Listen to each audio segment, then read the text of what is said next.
Histoire en série, c'est cette envie de créer autour des histoires des rencontres entre un auteur, Arnaud Bertina, des artistes, des comédiens et comédiennes et une metteuse en scène, là c'est Céline Dupuis, et puis avec le public, avec les partenaires qui nous accueillent dans les bibliothèques, dans les lycées, dans les maisons de quartier, et puis les gens qui viennent écouter d'histoire en histoire, de personnage en personnage. J'ai reçu la proposition de mettre en scène Histoire en série comme un petit défi, une gageure à relever, puisque l'écriture d'Arnaud Bertina est une écriture assez complexe et tellement riche que j'avais à cœur de pouvoir être au cœur de ça et d'en donner tous les éclairages suffisants pour qu'elle parvienne à toucher l'auditoire, les spectateurs. C'est plus de 60 ou 70 rendez-vous, puisqu'il faut compter aussi les spectacles qu'on propose au Bateau-Feu. C'est une 50aine de partenaires impliqués et je les remercie parce que c'est vraiment intéressant que voilà, on ouvre une page du livre et ils le prennent et ils tournent cette page avec nous. C'est toujours un plaisir de revenir à Histoire en série. C'est un exercice challengeant pour une comédienne d'être seule au plateau pendant 35-40 minutes avec un texte qui n'est pas du théâtre, donc c'est une langue qui diffère à chaque édition. C'est aussi d'autres rendez-vous. Il y a 2 lectures pour le jeune public cette année, 2 textes d'Agnès de Sartre. Je veux être un cheval qui avait été déjà créé avec Adeline Fleurbaud et puis Henri Bott qui pose la question c'est qui le plus beau avec l'histoire du gnou d'Agnès de Sartre. Des spectacles du jeune public j'en avais déjà fait toujours avec beaucoup de plaisir. J'ai même commencé dans le jeune public moi. Et oui, ça m'a beaucoup plu. Mais c'est aussi des ateliers de lecture à voix haute, il y en a une quarantaine je crois sur tout le territoire. C'est un atelier d'écriture avec Arnaud Bertina, c'est un rendez-vous au cinéma. Et puis c'est des grands spectacles, on a reçu Black Light, un spectacle de danse qui fait référence à la littérature qui a été proposé dans le cadre du festival.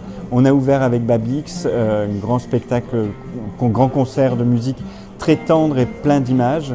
Et puis on a eu ce moment fort avec Bord de mer d'Adeline Fleurbaud. Et puis cette année on a commencé les apéros littéraires. C'est s'amuser avec les mots, que des comédiens viennent nous inviter autour d'une bière et d'une planche apéro.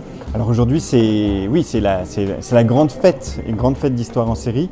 À partir de 17h on ouvre les portes pour découvrir les 4 épisodes écrits par Arnaud Bertina, donc avec ces 4 personnages et une petite surprise puisque Arnaud Bertina sera sur le plateau pour donner la réplique à Nicolas Cornille.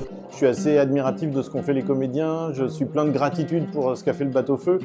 Alors d'abord, je trouve le principe complet, je le trouve assez magnifique. C'est-à-dire voilà, d'envoyer des comédiens lire un petit peu partout, juste leur partie, et puis qu'ensuite les spectateurs aient la possibilité d'assister à la totalité et de voir tout d'un coup un sens très différent surgir de la totalité. Ça vraiment, je trouve ça fantastique. Je trouve fantastique aussi le fait que les comédiens se déplacent, qu'ils ne restent pas prisonniers du théâtre d'une certaine manière, mais qu'ils aillent lire dans des bibliothèques, dans des villages, etc. Ça aussi, je trouve ça très beau. Donc derrière tout ça, il y a une énergie qui est mise au service de la littérature ou de la création artistique, du théâtre, etc. Et je peux que être hyper touché par cette énergie-là. Et après cette intégrale des lectures, comme dans tous les moments un peu festifs, il y a un grand banquet. Vous voyez l'image d'Astérix et les Gaulois. À la fin, ça se finit par un banquet.